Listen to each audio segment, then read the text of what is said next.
Dojechałem do Tokio. Ogólnie kupiłem bilet, myślałem, że to będzie pociąg, się okazało, że to jest autobus. W ogóle połączenia pociągu nie było z Kawaguchiko do Tokio. Były tam pociągi, ale one widocznie jechały w jakieś zupełnie inne miejsce.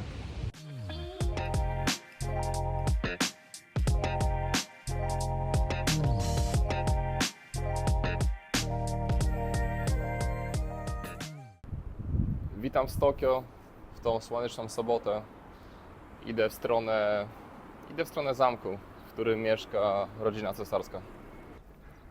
Tokio jest miastem, którego chyba nie trzeba nikomu przedstawiać. To jest największa aglomeracja na świecie. Same miasto samo w sobie ma jakieś 12 milionów mieszkańców, ale jak weźmiecie pod uwagę całą aglomerację, czyli te wszystkie takie, powiedzmy, miejscowości należące też do tej prowincji Tokio, to wychodzi na to, że tu łącznie mieszka prawie 40 milionów ludzi, co jest na równi z ilością mieszkańców w całej Polsce. Wszedłem na teren tych ogrodów, które należą do Pałacu Cesarskiego i ogólnie zauważyłem, że ludzie tutaj biega. To jakby jakaś może trasa tu przebiegała, albo może jakiś event jest dzisiaj. W ogóle przez to, że miasto liczy sobie tyle mieszkańców, plus jeszcze turystów, którzy tutaj praktycznie cały rok przyjeżdżają, jakby nie ma pory, która jest słaba po to, żeby zwiedzić Tokio. I to wszystko sprawia, że tutaj jest takie zróżnicowanie w tym mieście. Tak, to wszystko fajnie widać, że z jednej strony mamy jakąś taką, powiedzmy, tradycyjną Japonię i jej kulturę, a z drugiej strony mamy ścierające się z tą kulturą jakieś nowoczesne wieżowce, wielkie jakieś korporacje, inwestorów, którzy pompują tutaj ogromne pieniądze w to miasto. No to jest takie, nie ma takiego drugiego miejsca na świecie, tak mi się wydaje.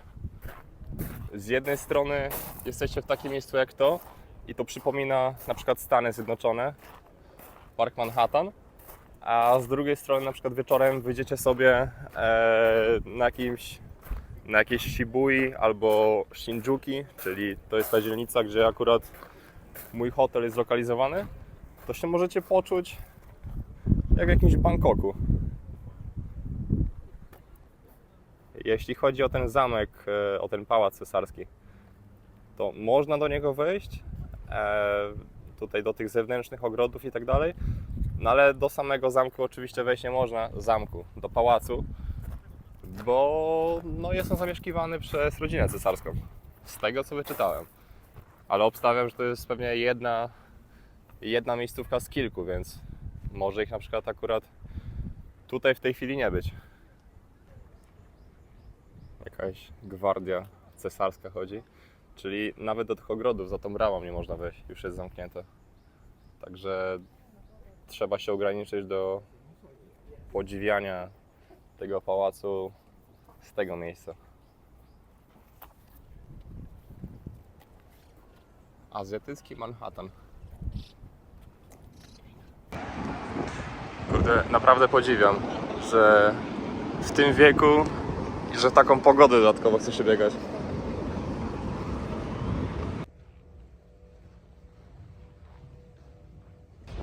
Kurde, dzisiaj jest taka pogoda w tym Tokio, jest prawie 30 stopni, jest upał straszny. Nienawidzę takiej pogody.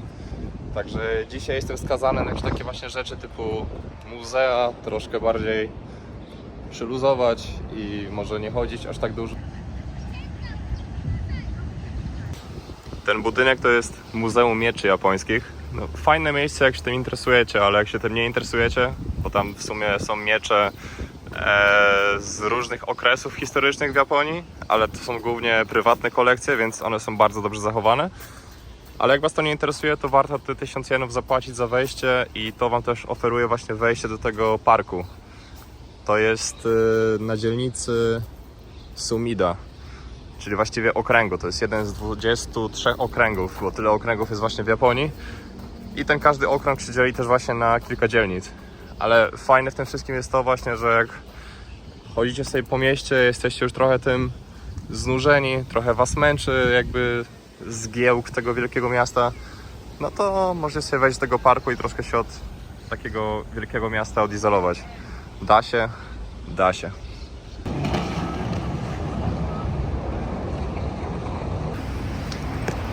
Patrzcie jakie bydle. To jest największa na świecie taka wolno stojąca wieża transmisyjna. I jednocześnie punkt widokowy. Tam jest panorama 360 stopni na całe miasto. I to sobie liczy 634 metry. Jeśli chodzi o alkohol w Japonii, no to każdy pewnie kojarzy sake, czyli napój alkoholowy na bazie ryżu. Nie ważony, tylko destylowany chyba. W każdym razie sake ma woltaż podobny jak wino, czyli coś koło tych 13-14%. A z kolei jest coś takiego jeszcze mocniejszego, to już pewnie nie każdy kojarzy. Nie wiem jak to się wymawia. Nie wiem, soczu, szczoczu, jakkolwiek to się zwie, to ma już 25% i to jest odpowiednik takiej wódki. Ale pierwszy raz widzę, żeby w ogóle alkohol podawać w kartonie, który ma 3 litry. A tu jeszcze lepiej. 4 litry.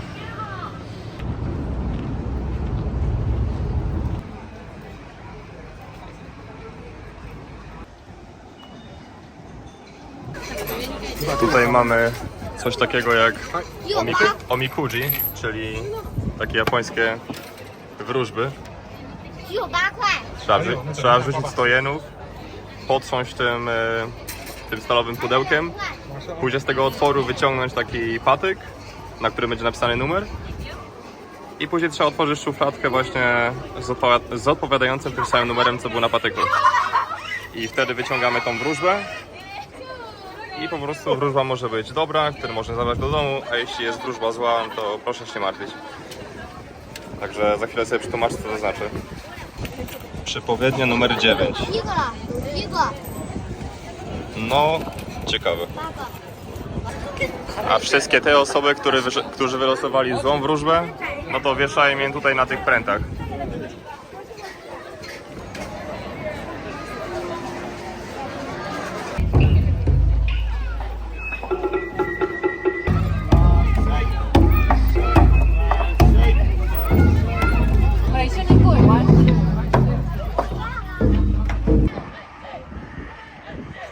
Z tego co gadałem z tym chłopakiem, co w Osace go spotkałem, to właśnie baseball jest bardzo popularną dyscypliną sportową w Japonii.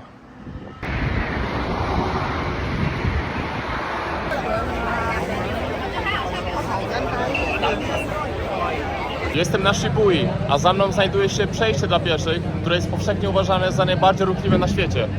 W ciągu jednej zmiany świateł, która trwa około minuty, potrafi przejść od 1000 do nawet 3000 osób.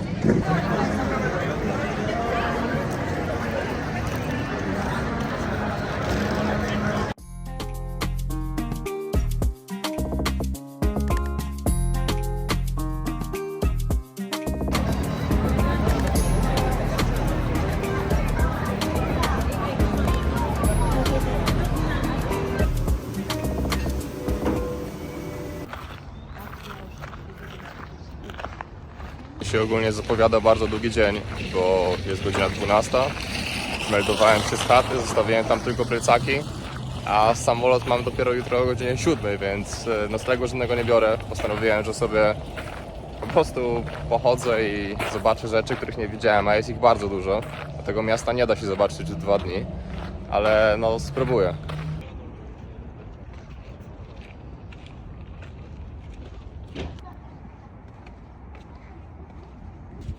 Zamówiłem sobie matchę z jakimś ciastkiem, jakąś bułką. Ogólnie ta chatka, co jest tutaj, to jest chatka, w której odpoczywał podobno Shogun. Jak nie było żadnych kampanii wojennych i tak dalej, to ten park to było miejsce, gdzie spędzał dużo czasu. No i fajnie, że to dzisiaj to przetrwało. Odbudowany, co prawda. Jeśli chodzi o ten park, no to jest podobnie jak z tym parkiem wczorajszym. Tylko że ten wczorajszy był mniejszy, a ten tutaj jest taki no naprawdę sporych rozmiarów.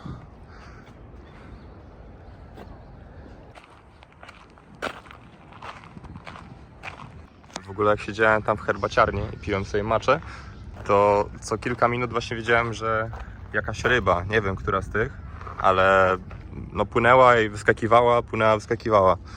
Pierwszy raz widziałem taką rybę, ale nie wiem która z tych to może być. No na pewno nie krab.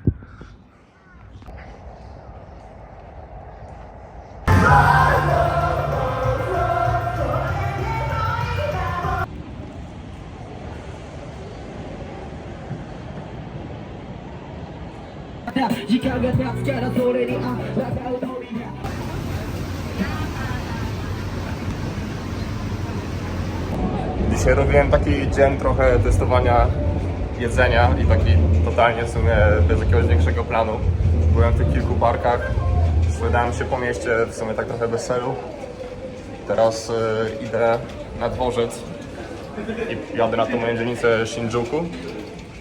Odbiorę plecak, coś tam może jeszcze zjem i później będę się na lotnisko kierował.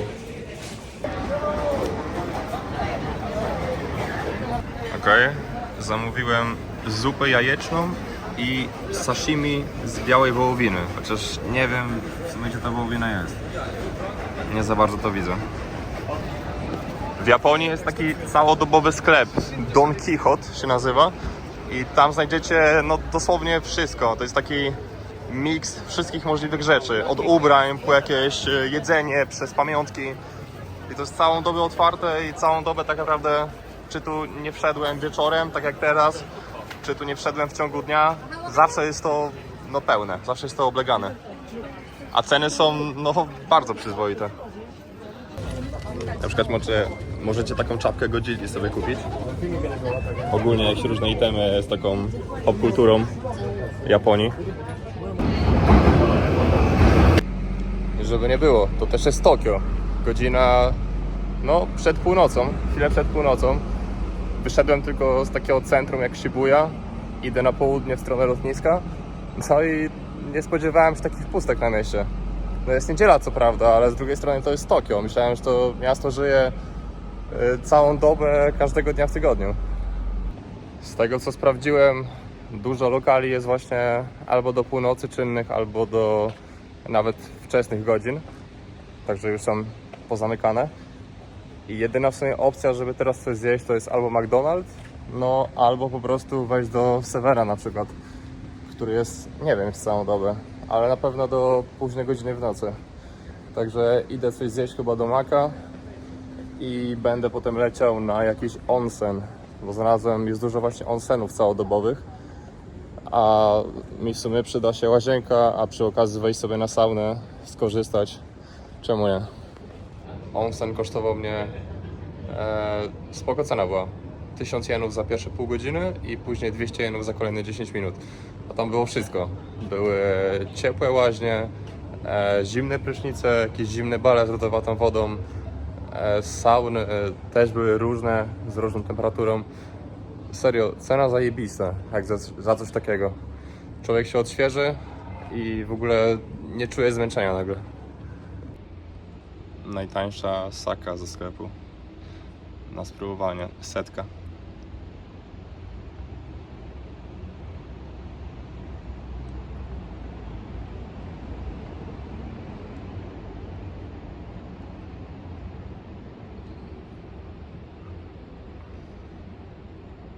Skręca trochę. Koło automatów stoi budka i można zrobić sobie różne foty do prawka, do paszportu, do CV i tak dalej. Z racji tego, że mi się dowód kończy osobisty w tym roku, jakoś w październiku, to sobie za 1000 jenów wykonałem takie oto 6 sztuk.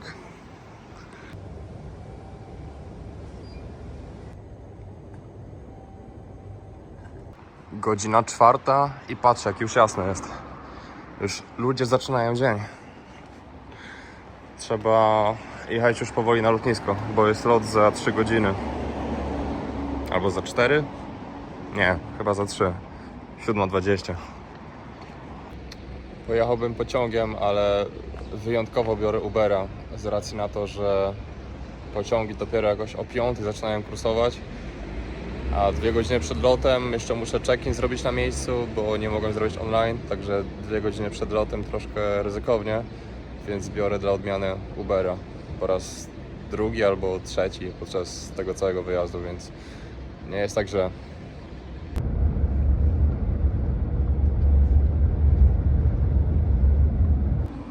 Uber wyszedł mnie właściwie taką samą kwotę, ile dałem za ten bilet. Czyli jak sobie to podliczyłem, to wychodzi na to, że tak naprawdę mogłem jechać z samego rana Shinkansenem z Tokio do Osaki w czasie trochę dłuższym, bo samolot chyba leci godzinę 20, a Shinkansen chyba godzina 40, coś takiego. Ale no wychodzi na to, że po prostu mogłem Shinkansena wziąć. A na początku to mi się wydawało totalnie nieopłacalne, bo myślałem sobie, o, znalazłem tani lot, a się okazuje, że to wcale tak nie jest, bo transport drugie tyle wychodzi. Jestem w Pekinie teraz, ledwo żywy, bo spałem coś tam w samolocie, a tak to nic. Już tak w sumie zatraciłem poczucie czasu i tak naprawdę jakby już nie ogarniam za bardzo, która jest godzina, jaki jest dzień. Wiem po prostu, że ostatni raz się myłem na onsenie w Tokio, potem byłem w Osace przez chwilę, teraz jestem w Pekinie, a jestem tutaj, bo mam przesiadkę 10-godzinną. Nie chciało mi się, szczerze mówiąc, na lotnisku tego siedzieć, a w Pekinie nigdy nie byłem. Chciałem zobaczyć wprawdzie mur chiński, ale widziałem, że dojazd taki słaby, że jakbym dojechał, to byłoby już ciemno, a jest podobno ten fragment tutaj w Pekinie nieoświetlony, więc no odpada. Chciałem zakazane miasto zobaczyć, ale widziałem też, że jest zamknięte, ale może podejdę z buta i zobaczę chociaż z zewnątrz. Zobaczę. Duże to jest. Podobno to jest największy taki publiczny plac na świecie, bo za tą bramą jest plac, który podobno mieści nawet ponad 1 milion osób. Także niezła liczba to jest. No i to jest takie też w sumie centrum polityczne Chin. Jest najbardziej znany chyba z tego, że w 1949 roku ten władca,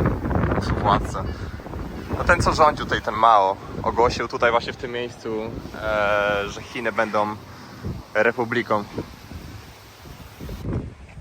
Już jest ciemno, a muszę mieć na uwadze, że no podobnie jak w Tokio, nie dostanę się tutaj tak późno na lotnisko.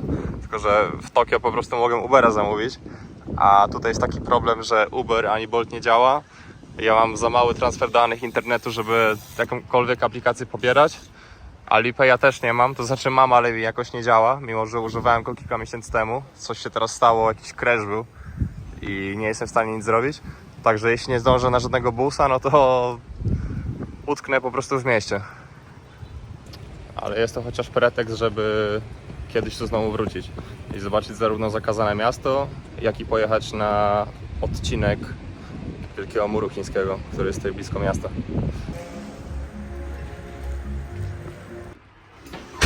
No, to już nie wyglądają toalety jak w Japonii. Ale co to w ogóle jest? Czemu tu nie ma żadnych drzwi? To tak ludzie się załatwiają? Siadają i witają tych, co wchodzą? No dobra. No i stało się.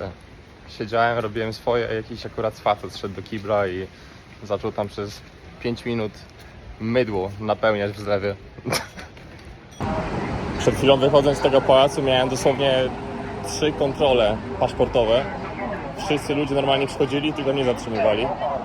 Ale z tego co wyczytałem, to jest chyba właśnie najbardziej takie strzeżone miejsce w całych Chinach. Albo jedno z najbardziej strzeżonych. Najgorsze w tym wszystkim tutaj jest to, że od kiedy tu wylądowałem, nawet licząc lotnisko, nikogo nie spotkałem z takim normalnym angielskim, z kim dałoby się pogadać i na przykład dostać odpowiedź prostą na normalną jakąś prostą sprawę, proste zapytanie typu gdzie jest ten przystanek autobusowy, jak dojechać stąd dotąd. Nikt totalnie nie kuma. Każdy tu nosi na szyi te takie translatory. Jakby to jest ich narzędzie pracy do komunikowania się z turystami. Nienawidzę czegoś takiego, że gada się po angielsku, w sensie człowiek uczy się angielskiego, przyjeżdża do takiego właśnie kraju, w którym nikt tego angielskiego nie rozumie totalnie i wtedy trzeba improwizować. I człowiek sam na siebie się denerwuje przez to, że nie zna lokalnego języka. Jak tak sobie chodzę i na przykład mam porównanie Pekinu z takim Shenzhen, które jest uważane za taką stolicę technologiczną Chin, no to tutaj w Pekinie to wygląda bardzo, nie wiem, postsowiecko, tak bym powiedział. No jakby jest tutaj komunizm, ale generalnie gdyby ktoś mi powiedział teraz, że nie poleciałem do Chin, poleciałem przypadkowo do Kazachstanu, to prawdopodobnie byłbym w stanie w to uwierzyć. Ta architektura w ogóle. Jedyne co właśnie różni to od tego Kazachstanu, ten Pekin, no to no widać tam wszechobecną technologię, te jakieś nowoczesne samochody, jakieś nowoczesne rozwiązania na każdym kroku. Ale no jest to takie trochę chwytliwe. Jest godzina 20 i już przestały autobusy krążyć. Także muszę dostać się jakoś na tą stację pieszo albo metrem dojechać. Na tą stację, z której jadę na lotnisko bezpośrednio. Już na lotnisku jestem, ale patrzcie na to. To wygląda właśnie jak w jakiejś skali. To zakazane miasto zrobione. I chyba są tam jakieś restauracje. Może miejsce, gdzie mogę coś zjeść, bo w mieście niestety nie miałem czasu.